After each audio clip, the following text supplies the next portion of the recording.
Marion. Et donc, dans cette salle des pas perdus, j'ai le plaisir d'accueillir Paul Vannier. Bonjour. Bonjour. Député La France Insoumise du Val d'Oise. Jean Terlier, bonjour. Bonjour. Député Ensemble pour la République du Tarn. On va s'intéresser à la discussion budgétaire, puisqu'elle a débuté dans l'hémicycle hier. Stéphanie Despierres, vous avez suivi, c'est ce qu'on appelle la discussion générale.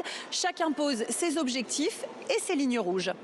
Et oui, c'était une discussion générale où chacun a joué sa partition sans grande surprise. Antoine Armand, le ministre de l'économie, et Laurent Saint-Martin, le ministre des Comptes publics, ont dit tout le mal qu'ils pensaient des multiples taxes ajoutées par les députés en commission la semaine dernière. C'est inacceptable, c'est un tour de vis fiscal le plus brutal de l'histoire. Le gouvernement veut bien laisser discuter le Parlement, mais il maintient sa philosophie. 1 euro de fiscalité doit être compensé par 2 euros d'économie. À l'inverse, Éric Coquerel, député insoumis, lui a défendu ces hausses d'impôts. Michel Barnier voulait 60 milliards, nous les avons trouvés.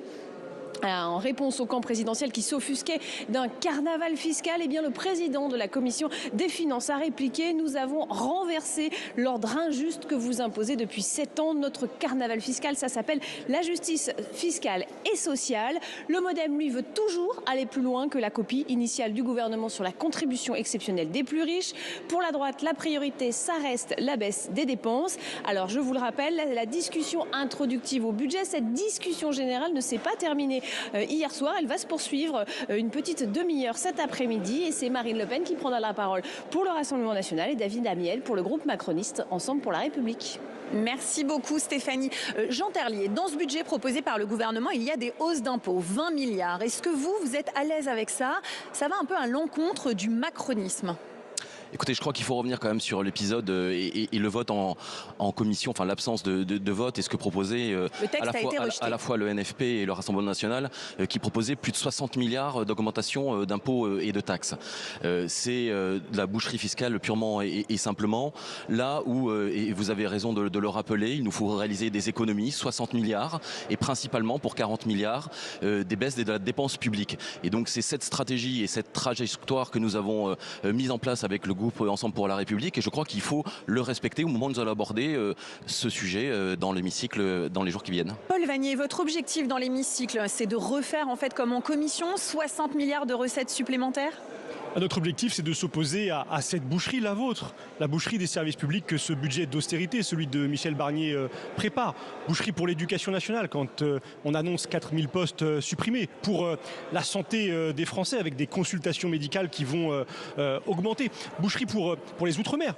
On sait la situation extrêmement difficile en ce moment même en Martinique, et c'est 10% par exemple du budget de l'outre-mer en moins. Boucherie pour l'écologie. Alors tout ça, ce sera dans la partie dépenses, Paul Vannier. Pour l'instant, on en est aux recettes. Et d'ailleurs, si on ne vote pas les recettes, on ne travaillera pas sur les dépenses, on y reviendra. Exactement. Sur cette question des recettes, quand vous entendez Michel Barnier dire « mais regardez, 60 milliards, c'est de la folie fiscale », est-ce que vous n'y êtes pas allé un peu fort en commission? Non, pas du tout. La folie, c'est eux.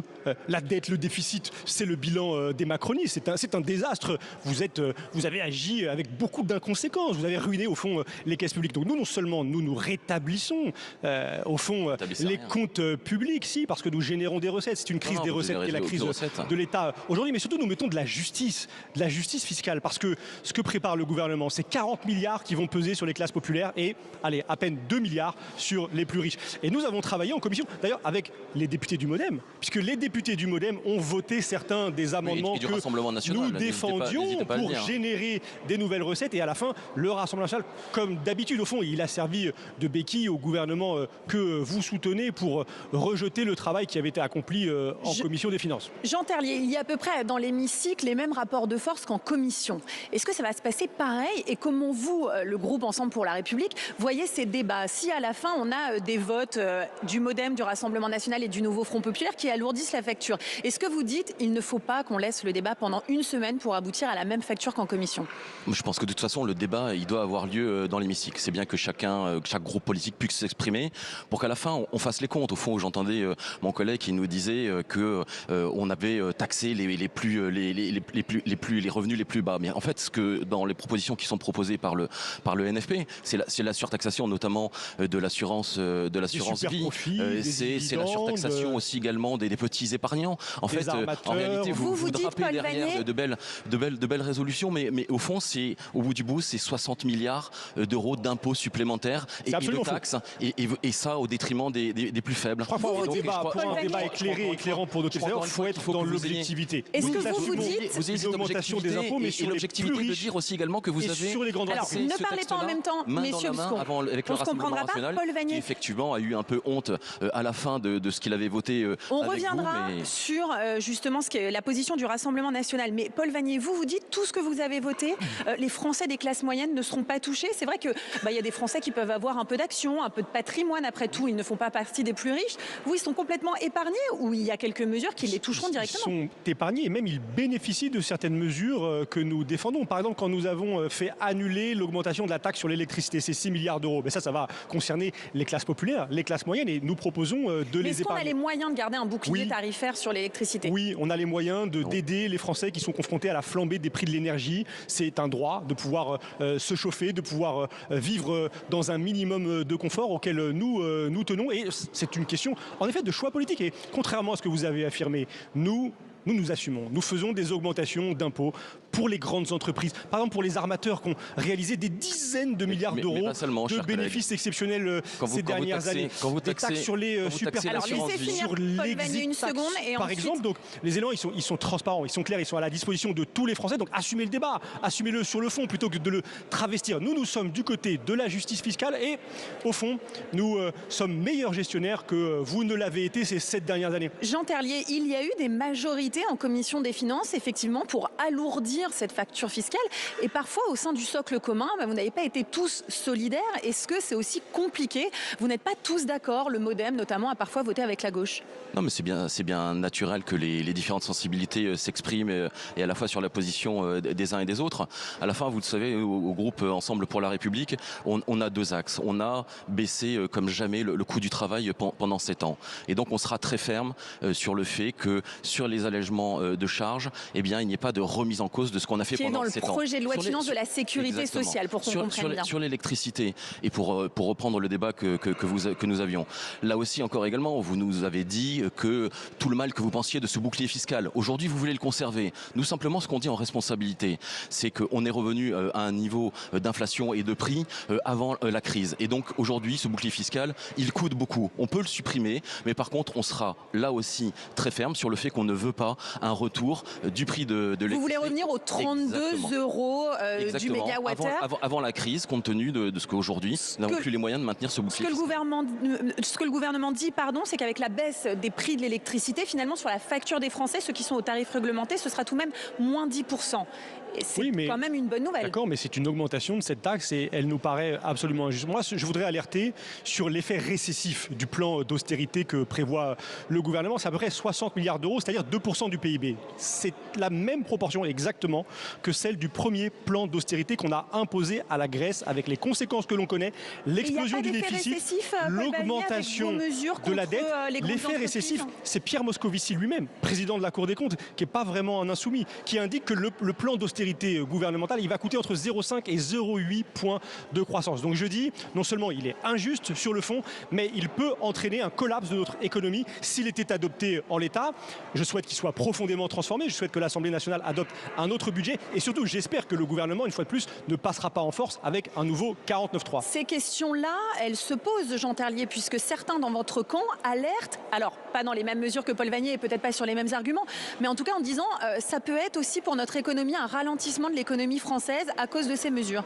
Non, mais je pense qu'on a un objectif et une trajectoire qui est de revenir à un déficit en deçà des 3% en 2029. Cette trajectoire, elle est claire, elle est nécessaire, elle va passer par une baisse de la dépense publique massive pour plus de 40 milliards d'euros. Et encore une fois, vous ne vous posez pas la question quand vous votez 60 milliards d'euros d'impôts et de taxes supplémentaires, quelles les conséquences que ça va avoir sur le coût de la dette, sur les espoirs de notation que l'on pourra avoir. Ce sera gigantesque, on sera en état de grosses problématiques fiscales et vous le savez très bien, mais de manière inconséquente, on essaie de raser gratis. Je voudrais vous répondre très rapidement. Très rapidement, puisque j'aimerais après qu'on continue sur les stratégies. stratégie politique. Tourner la page de la politique de l'offre. Elle a été conduite sous François Hollande et prolongée par Emmanuel Macron. Nous considérons qu'elle est la cause de l'échec économique actuel. Nous proposons, nous, de relancer la consommation populaire, l'investissement dans les entreprises et de relancer la machine économique de ce point de vue-là. C'est un débat noble, mais en effet, nous avons deux approches que vous proposez. On va pas deux approches différentes, on l'a bien vu, entre le socle commun et le nouveau Front populaire. On va voir ce qu'en pense le Rassemblement national.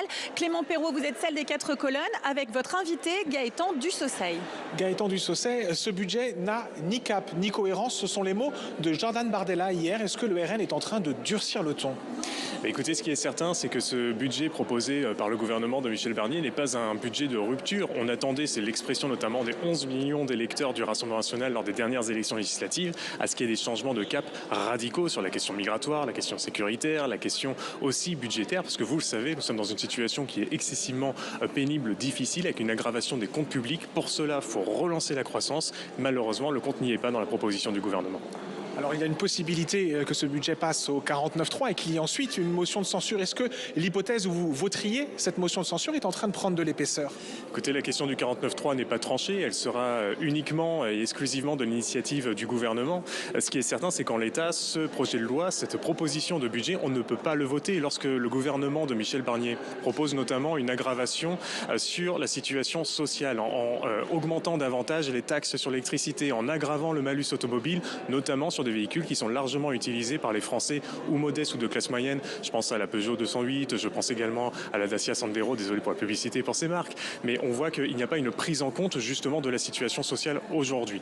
Donc maintenant, la question du 49.3, c'est de l'initiative du gouvernement. Nous, ce que nous voulons, c'est ce moment de transparence que sont les débats autour du budget à l'Assemblée nationale où chacun devra prendre position sur tous ces sujets. Merci à vous. Merci à vous. Merci Clément, on l'a dit, les débats reprennent après la séance de questions au gouvernement. Jean Terlier, plusieurs options pour le gouvernement, un 49.3 rapide ou alors laisser continuer les débats, quitte à voir son texte rejeté comme en commission. Quel scénario a votre préférence ? Écoutez, moi, le scénario qui est ma préférence, c'est celui évidemment que l'on puisse débattre le plus longtemps possible de ce budget. Ça permettra, je pense, aux Françaises et aux Français qui nous écoutent de savoir quelles sont les stratégies des uns et des autres. On vient d'entendre le Rassemblement national qui vient nous faire un cours d'orthodoxie budgétaire alors qu'ils ont, il y a quelques heures seulement et pendant plusieurs jours, voté en commission des finances 60 milliards de hausse d'impôts main dans la main avec le NFP. Et donc je pense que c'est important aussi que les Français et les Français se rendent compte de ce que proposent concrètement les uns et les autres et chaque groupe aura l'occasion de s'exprimer. Il faut qu'il le fasse le plus longtemps possible parce que je pense que ça participe de la démocratie. Après nous verrons comment les choses évoluent au fur et à mesure des discussions. Paul Vannier, si jamais vous transformez le texte en profondeur, qu'il est finalement rejeté comme en commission, il partira au Sénat sans même qu'on ait discuté de la partie dépenses. Est-ce que finalement ce ne serait pas un cadeau que vous feriez au gouvernement qui s'éviterait des semaines de débat houleux ici à l'Assemblée pour mieux négocier avec les sénateurs? Nous allons évidemment travailler à ne pas tomber dans ce piège. Nous souhaitons non seulement que le débat ait lieu en séance, mais qu'il se conclue par un vote, par des votes, les votes de la représentation nationale des députés, qu'ils aillent au bout du mandat et de leurs prérogatives constitutionnelles. Et sur le fond, mais aussi parce que ce vote sera un moment de clarification. Nous verrons qui s'inscrit du côté du soutien au gouvernement et qui est véritablement dans l'opposition. Parce que j'entends le Rassemblement national là qui n'est absolument pas clair, qui ne prend pas l'engagement comme nous, à la France Insoumise, nous l'avons fait. En cas de 49.3, nous déposerons une motion de censure et nous souhaitons qu'elle soit votée par une majorité de députés pour faire tomber un gouvernement et ça ne vous gêne pas, Paul Vannier, de demander au Rassemblement national de voter votre motion de censure? Je ne leur demande rien. Ils seront confrontés à ce choix et nous verrons, et les Français surtout verront, qui est dans la majorité, qui est dans l'opposition. Pour l'instant, ce que je note, c'est que Mme Le Pen a empêché que la procédure de destitution contre le président de la République soit transmise à la séance. Je note que le Rassemblement national déjà n'a pas voté la première motion de censure. Et je note que pas plus tard qu'hier, en commission des affaires sociales où j'étais, le Rassemblement national a voté contre les amendements du NFP pour abroger la réforme des retraites. C'est vraiment vos meilleurs alliés aujourd'hui. On va passer à un autre débat, monsieur, puisqu'on parle beaucoup du budget à l'Assemblée, mais il y a une élection à haut risque qui va se produire juste après la séance des questions au gouvernement. Les députés doivent élire une nouvelle vice-présidence. C'est le bruit de couloir.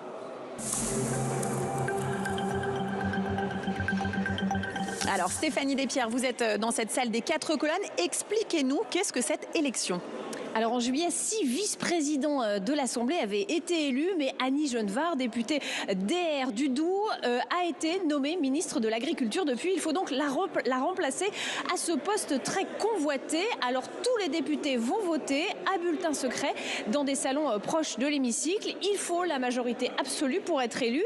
S'il faut un troisième tour, cette fois, c'est à la majorité relative.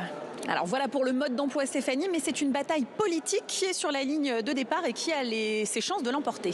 Alors selon l'accord de juillet entre le groupe de droite républicaine et les 3 partis du camp présidentiel, ce poste de vice-président devait aller à nouveau aux Républicains. Sauf qu'il n'y a pas un, mais 2 candidats de ce bloc central pour remplacer Annie Genevard. Il y a donc Virginie Duby-Muller, députée droite républicaine, et surprise, Christophe Blanchet, député du MoDem. Le MoDem, qui n'a aucune représentation au bureau de l'Assemblée nationale, veut désormais sa place autour de la table. Alors Laurent Wauquiez, patron du groupe DR, est furieux. Il y a une explication assez tendue avec le président du groupe MoDem.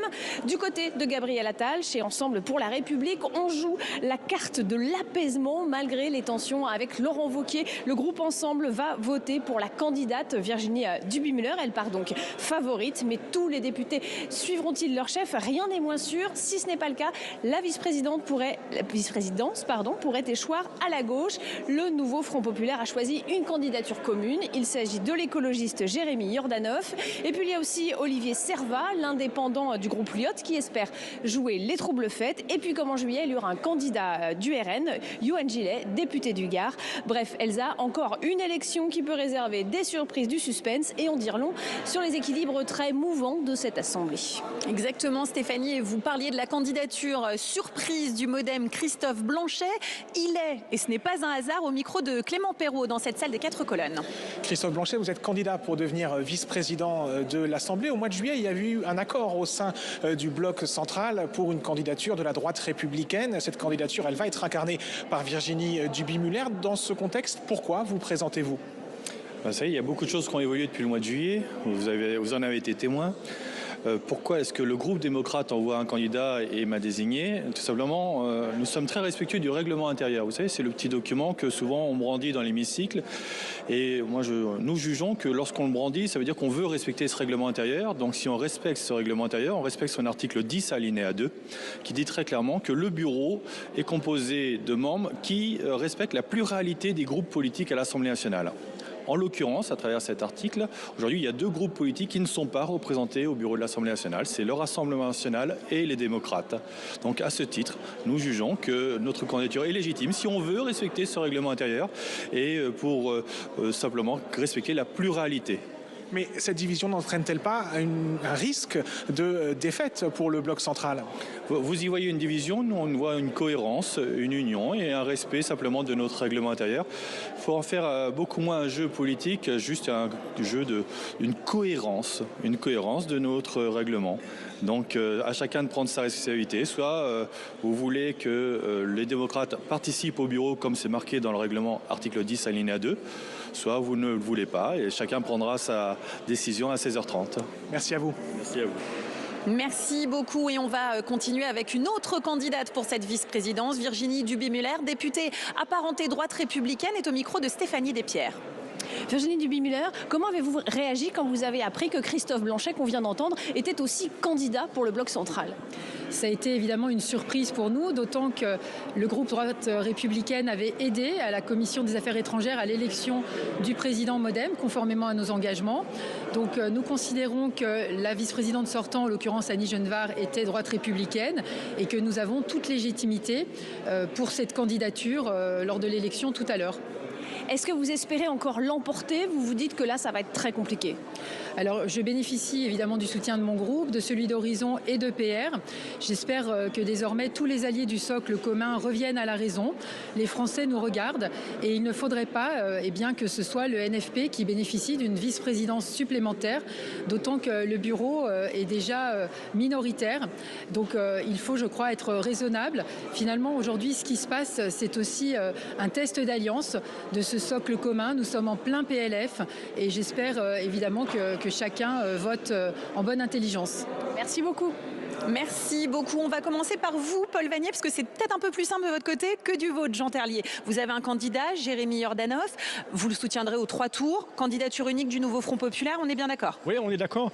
Tout ça révèle une chose très importante, je crois. Le Premier ministre, il y a quelques jours, devant la représentation nationale, a menti lorsqu'il indiquait bénéficier du soutien de la plus importante des minorités, des majorités relatives. Eh bien, nous voyons qu'il n'y a pas de bloc central, il y a poussière, il y a fragmentation, et que s'il y a une majorité relative plus importante que les autres, c'est bien celle du nouveau Front Populaire. D'ailleurs, elle a gagné par exemple en commission des affaires économiques avec l'élection d'Aurélie Trouvé, et je souhaite en effet que nous l'emportions à travers la candidature de Jérémy Yordanov, qui est notre candidat commun, à nous qui sommes unis, cohérents, soudés à chacun des rendez-vous de l'Assemblée nationale. Puisqu'il faut bien comprendre qu'il y a une vingtaine de députés d'écart entre le nouveau Front Populaire et le socle commun, donc évidemment si le MoDem ne vote pas pour la candidate Virginie Duby-Muller, vous pouvez l'emporter. Jean Terlier, 2 candidatures dans votre socle commun et à la fin peut-être le NFP qui gagne. C'était impossible de s'entendre avec le MoDem ? Non, mais je pense qu'à la fois les 2 candidatures sont tout à fait légitimes. Christophe Blanchet, il a été au bureau de l'Assemblée nationale lors des derniers mandats. Et le MoDem n'a aucun représentant dans cette instance. Et en plus de ça, le MoDem serait légitime à être représenté au bureau de l'Assemblée nationale. Après, si on se dit les choses entre nous, quel est l'enjeu ? L'enjeu, il est d'éviter qu'on ait une nouvelle vice-présidence qui tombe entre les mains du NFP. Il en va du fonctionnement du bureau de l'Assemblée nationale et c'est très important. Aujourd'hui, il y a des engagements qui ont été pris entre les différents membres de la coalition, le groupe de la coalition. Je crois qu'il faut qu'aujourd'hui ces engagements ils soient respectés. Vous avez pardonné à Laurent Wauquiez pour l'histoire de la commission des affaires économiques où ces députés n'ont pas voté pour votre candidat? Est-ce que Laurent Wauquiez a commis une faute politique en faisant élire Aurélie Trouvé à la présidence de la commission des affaires économiques? Oui. Est-ce que pour autant aujourd'hui on devrait lui faire payer cela? Je ne crois pas. Je crois que les Françaises et les Français nous regardent et il faut qu'en responsabilité on évite absolument qu'il y ait une vice-présidence qui revienne à nouveau au NFP et c'est pour la raison pour laquelle, en ce qui me concerne, mais je pense une grande majorité des députés du groupe EPR votera pour Virginie Duby-Muller. On verra au niveau des résultats du premier tour et on le rappelle, c'est à bulletin secret, donc il est très difficile de savoir ce que les députés vont faire. Paul Vannier, sur ce bureau, cette instance importante de l'Assemblée nationale, le nouveau Front Populaire est surreprésenté par rapport à son effectif de ses groupes ici à l'Assemblée, à la faveur d'un vote tardif du mois de juillet. Philosophiquement, j'ai envie de dire, est-ce que vous trouvez normal que le Rassemblement national et le MoDem, par exemple, n'aient pas de représentants au bureau? Écoutez, je ne crois pas que le nouveau Front Populaire soit surreprésenté puisque nous avons gagné les élections législatives et au fond la composition du bureau de l'Assemblée nationale en est le reflet. Vous n'avez plus de la moitié des membres, oui, vous n'avez pas plus de la moitié des députés. Les Français ont voulu nous placer en tête et en vérité, si tout le monde avait entendu ce message très fort dans un contexte de participation très importante, nous n'en serions pas là à, au fond, cette coalition de perdants qui règle ses comptes, ses accords de dessous de table. On nous aurait confié la responsabilité de former un gouvernement avec Lucie Castet et je crois que nous fonctionnerions ici d'une façon bien plus claire et bien plus intelligible pour les Français. Pour le reste, nous assumons dans la suite de notre campagne législative, nous considérons que l'extrême droite, elle est hors du champ républicain, que ses idées sont contraires aux principes fondamentaux qui constituent notre société, notre nation et donc nous assumons de faire barrage dans les urnes ici à l'Assemblée nationale. C'est vrai que c'est une autre différence entre nous et les macronistes qui ont souvent fait alliance. Qui avaient la même ligne oui, pour le coup, les élections du bureau, vous n'avez pas voté pour des représentants du Rassemblement national. L'élection en 2022 de 2 vice-présidents RN avec le soutien des députés macronistes et c'est aussi ça l'un des signes du changement d'air ici à l'Assemblée nationale. Ça n'est plus comme avant, les macronistes ne décident pas de tout et c'est tant mieux. Si tout à l'heure, Jean Terlier, Virginie Duby-Muller n'est pas élue, est-ce que ce sera une crise ouverte au sein du socle commun? Le socle commun, je le rappelle, c'est comme ça maintenant qu'on appelle la coalition entre les soutiens du président de la République et la droite. Moi, vous savez, je crois à la responsabilité de tout le monde. Il y aura 3 tours. Il y aura peut-être un premier tour où il y aura 2 candidats de la coalition. Peut-être au deuxième tour, il n'y en a plus qu'un seul. Et donc, je pense très sincèrement que nous aurons à la fin un membre de cette coalition qui sera élu à la vice-présidence. En tout cas, il faut qu'en responsabilité, les uns et les autres ne fassent en sorte qu'on n'ait pas à nouveau une vice-présidence qui revienne au NFP. Donc, vous appelez Christophe Blanchet, par exemple, à ne pas se présenter au deuxième ou au troisième tour? Écoutez, nous verrons je vous ai indiqué le vote qui sera le mien et le vote qui sera celui de la majorité des députés Ensemble pour la République. Dans le cadre d'un accord que nous avons passé avec le groupe Les Républicains, je crois qu'il faut qu'on maintienne cela. Il faut aussi qu'on tienne nos engagements. Je crois qu'on est regardé, les Françaises et les Français nous regardent. Et je crois que cette logique boutiquière, au fond, elle n'intéresse pas beaucoup les uns et les autres. Moi, je ne voudrais pas qu'en circonscription, quand je retourne dans le Tarn, on vienne me dire que j'ai participé à l'élection d'une vice-présidente NFP. Et donc de cela, il faut s'en prémunir et donc être responsable au moment du vote. Alors ça va nous intéresser, nous quand même, à LCP, puisqu'on va suivre cette élection. On annonce des résultats peut-être au-delà de 20 heures.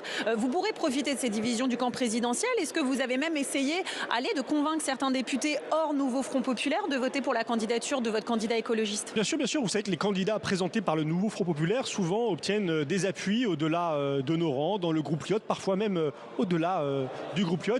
Et nous pensons que la candidature de Jérémy Yordanov peut convaincre et nous permettre de disposer d'une nouvelle vice-présidence, d'être plus fort au bureau. Ça a de l'importance du point de vue de la capacité ensuite pour les députés à, au fond, exercer l'intégralité de leurs prérogatives, à permettre à ce que le Parlement, véritablement, cette fois-ci, joue pleinement son rôle. Merci beaucoup Paul Vannier, merci Jean Terlier de nous avoir accompagnés pendant cette première demi-heure.